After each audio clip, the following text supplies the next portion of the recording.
Olá pessoal, tudo bom? Eu sou o professor José Júnior, tá? E vim aqui falar sobre os arquétipos. No texto que eu coloquei aí, vocês viram que o Jung, né, que foi aluno de Freud, ele também chegou a ser psicanalista, mas depois ele teve um rompimento com Freud, devido a várias coisas. Uma delas foi sobre a questão do inconsciente, sobre a questão do Freud, né, fixar tanto na sexualidade. E lembrando que o Jung também tinha proposto o complexo de Electra, que o Freud não aceitou. Então, Jung acabou criando a psicologia analítica, tá? E, dentre tudo, né, que ele estabeleceu, temos aqui os arquétipos, tá? São 12, separados em ego, alma e eu, ou seja, 4 para cada um desses. E vamos aqui falar, gente, por quê? Porque quando o Freud falou da questão do inconsciente, também tem a questão do inconsciente coletivo, tá? Ou seja, é algo, por exemplo, o próprio complexo de Édipo, né? Existiam vários mitos, várias histórias. Por que só algumas chegaram até os nossos dias? Eu falo nossos dias porque, gente, Freud é do século passado, né? Ali no final do século XIX e no século XX, ali, né? Até meados do século XX. Então, o que acontece? Essas histórias chegaram porque as pessoas, em algum momento, tinham coisas ali que eles concordavam. Eu vou citar o próprio complexo de Édipo, né? Eu pedi para vocês lerem a história, não sei se vocês leram, né? Mas resumidamente, né? O rapaz tinha aquele neném, nasceu, foram olhar o destino dele na pitonisa e era matar o pai e casar com a mãe. Tentaram matar a criança, só que acabou sendo adotada por outras pessoas de outra cidade. O rapaz, quando adulto, foi se consultar na pitonisa. Pitonisa é a sacerdotisa de Apolo, gente, que revelava o oráculo, o futuro. Então ele percebeu, tem que matar meu pai, e o destino é matar meu pai e casar com a minha mãe. Ele fugiu do destino dele, fugiu da cidade, só que nisso ele acabou encontrando o verdadeiro pai, né? No caminho, acabou matando ele. A cidade onde ele nasceu estava sendo atormentada pela esfinge, que é um monstro, né? Decifra-me ou te devora, ela perguntava para as pessoas. Quem não sabia o enigma, ela devorava. Ele acabou decifrando o enigma, como o rei da cidade tinha morrido, né? Que era o rei, né? Ele era príncipe. Então ele acabou casando com a viúva, que é a mãe dele. Então, ao fugir do destino, ele acabou cumprindo o próprio destino, tá? Então, por que essas histórias foram perduradas? Então, ele acha que essa questão do complexo de Édipo, disputar o pai desejo pela mãe, ele percebeu nas crianças, então fez toda essa teoria baseada nisso, tá? Existem outras teorias, né, da inveja do falo, né?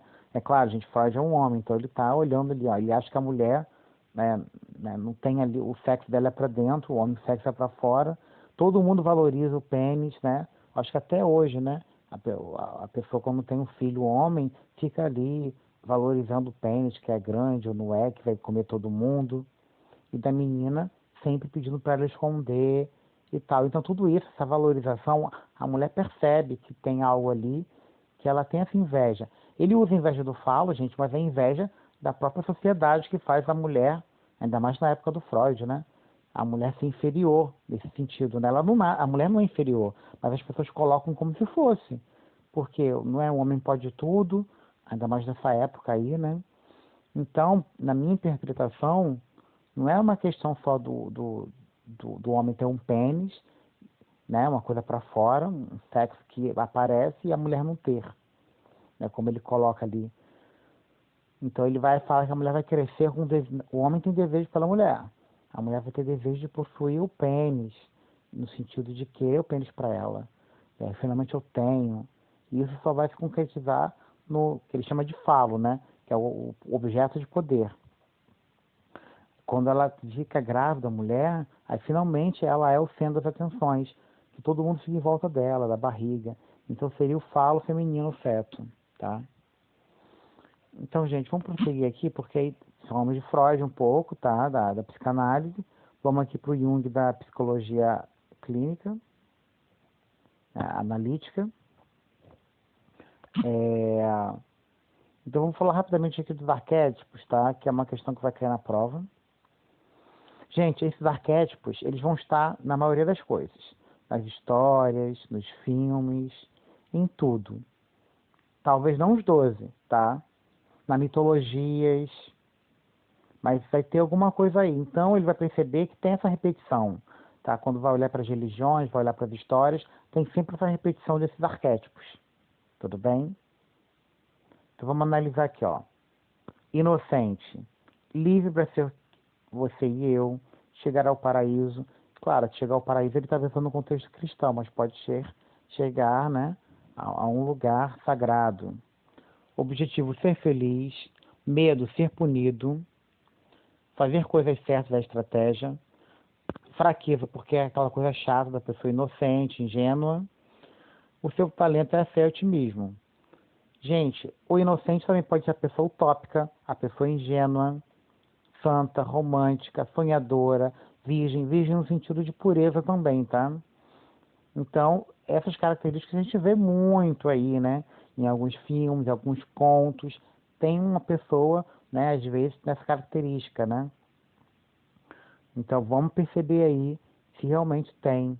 Nas religiões, tem muito inocente. Essa pessoa que representa essa figura, tá? É claro que às vezes tem pessoas que representam vários de um arquétipos aqui, tá? Geralmente representa um do ego, um do eu, um da alma. Órfão. Lema, todos são iguais. Desejo central, ligação com os outros. Né?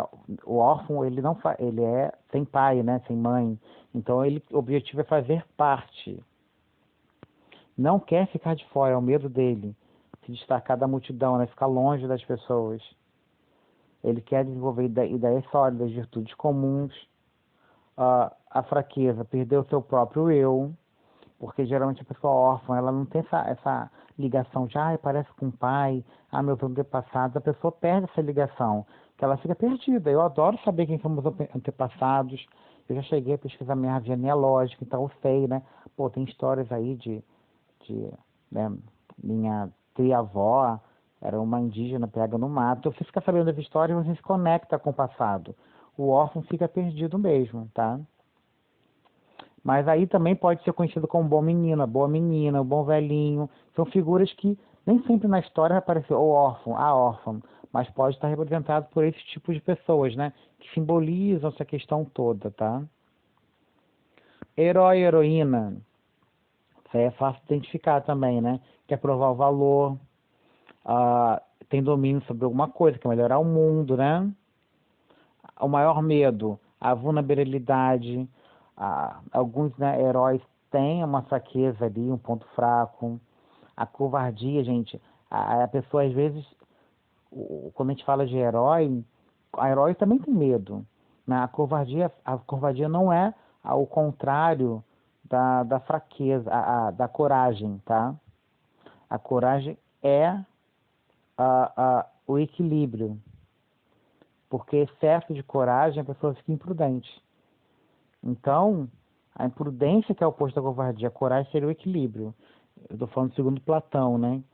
Que acaba sendo muito influente para Jung. Fraqueza, arrogância, talento, competência e coragem, também conhecido como guerreiro, guerreiro, salvador, o super-herói, super-heroína, tá? Tudo que tem a ver com essa questão. Aqui não está citando todos, podia ser o bombeiro, podia ser o policial, tá bom? Dependendo da história aí que vocês tiverem. Pode ser de quadrinhos, de um filme, de um seriado. Vamos estar analisando isso aí, tá? Mas é claro que a gente vê muito mais presente nas mitologias, quando pensa lá na mitologia indígena, na mitologia grega, na mitologia, né, iorubá, que é da África. Também vamos ver essa repetição, tá? A egípcia também, que é da África. Vamos lá, aqui eu já pulei. O cuidador ou cuidadora. Amar o próximo, proteger os outros, medo de ser egoísta, quer fazer as coisas para todo mundo, né? A fraqueza é o quê? É o martírio ser explorado, porque a pessoa ela se submete a ser martirizada, ser explorada. E a coisa positiva dela, né, é compaixão e generosidade. Então, a pessoa Marte, altruísta, ou seja, se põe no lugar do outro. O pai e a mãe, que geralmente sacrifica pelo filho. O ajudante, a ajudante, que está ali para servir o protagonista, né? Alma, explorador, exploradora. Lema, não me cerquem. O desejo central é a liberdade de descobrir através da exploração do mundo. O objetivo é a experiência de um mundo melhor, mais autêntico, mais gratificante na vida. Medo, ficar preso. Quer viajar, quer explorar. A fraqueza, ficar sem destino ali, ó, como um desajustado. Talento, autonomia, ambição, ser fiel à sua alma. Também conhecido como aventureira, andarilho, peregrino, tudo que tem nossa vibe, né? Que tem a ver com explorador, exploradora. Rebelde ou a rebelde, né? Ou rebelde. Regras são feitas para serem quebradas, é o lema. Vingança ou revolução, depende do que move o rebelde, né? Derrubar o que não está funcionando. O medo a ser impotente e ineficaz, né? Ao tentar fazer essa quebra da barreira, ele pode não conseguir. Então ele quer chocar, destruir. A fraqueza que pode também, né, nesse lema de tentar você ser revolucionário, acaba indo para o lado do crime, o lado ruim, né? E é uma linha muito tênue.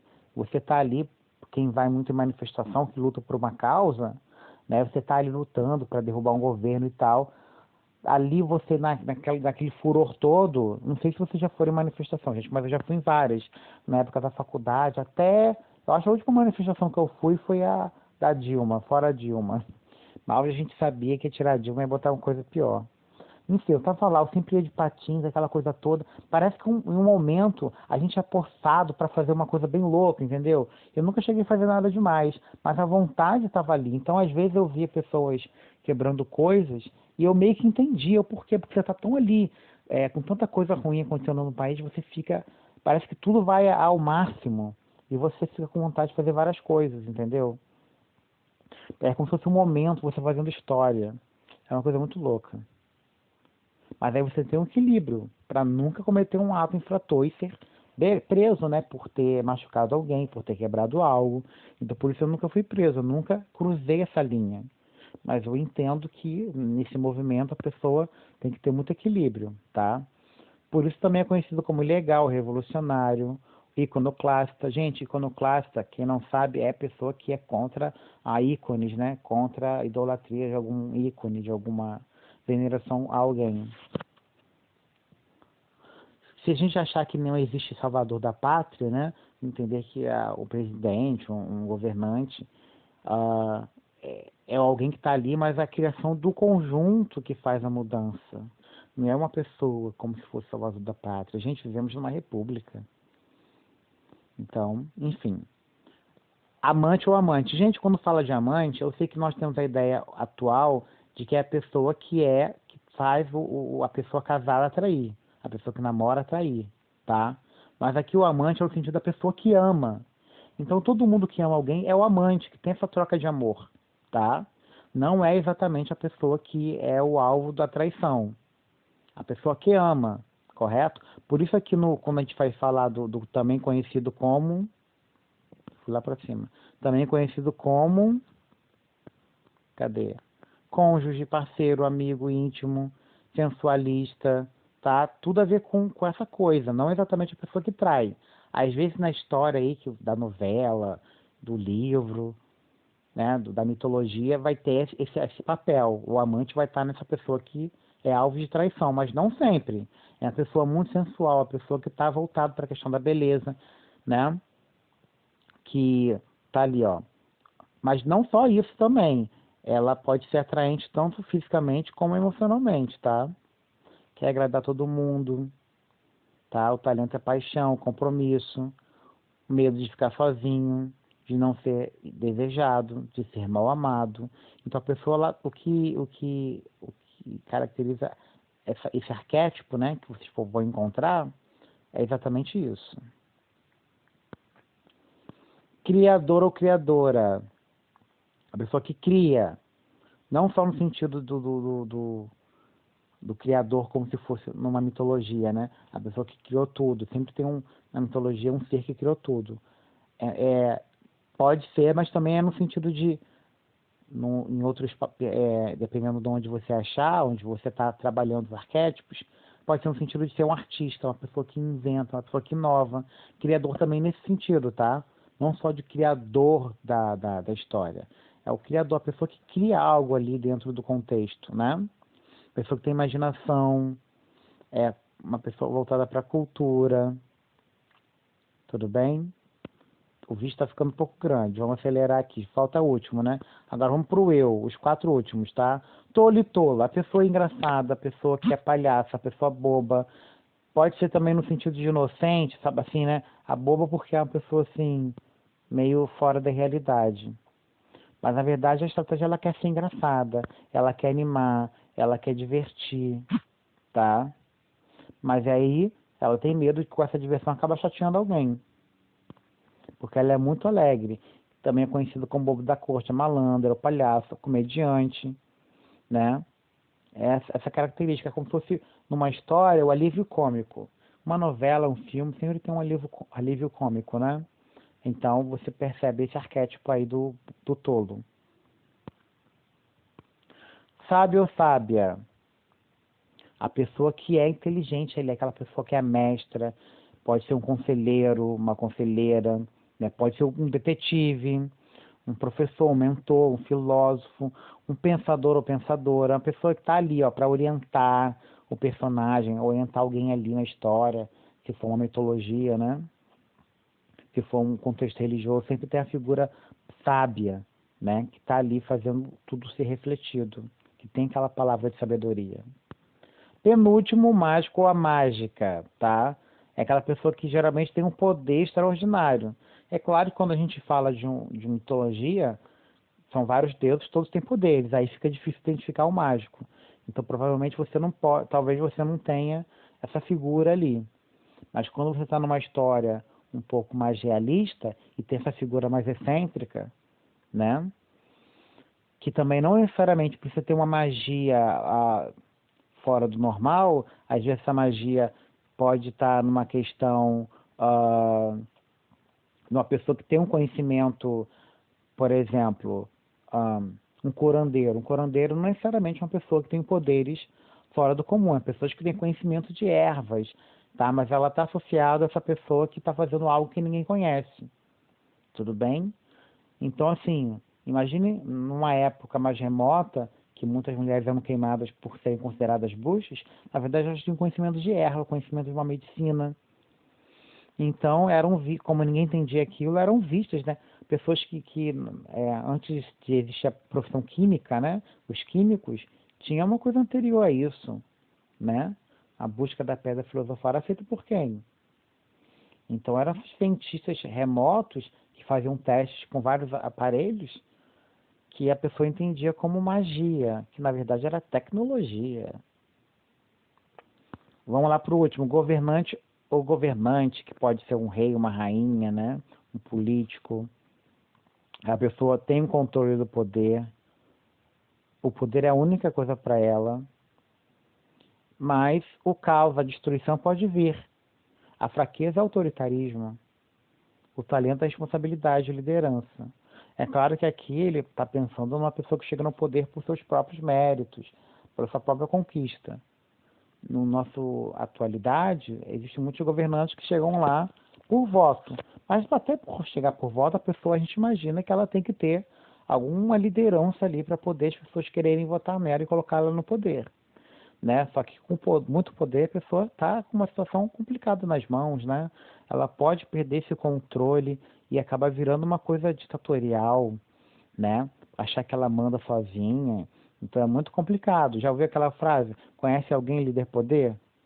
Então tem que ter esse problema, né? A pessoa tem que criar uma sociedade, uma família, dependendo do contexto que esse governante estará, dependendo da história, né? Ela pode ser uma coisa menor, como uma família, e tem o chefe da família que seria o governante, ou pode ser uma coisa maior, como um país, e tem um governante ali. Então vamos ver, né? A história que está sendo contada, qual é essa figura representando o governante, tá bom? Então, gente, espero ter esclarecido a todos. Qualquer coisa, deixe perguntas aqui, tá? Ou no meu WhatsApp, que eu estou aguardando vocês. Abração.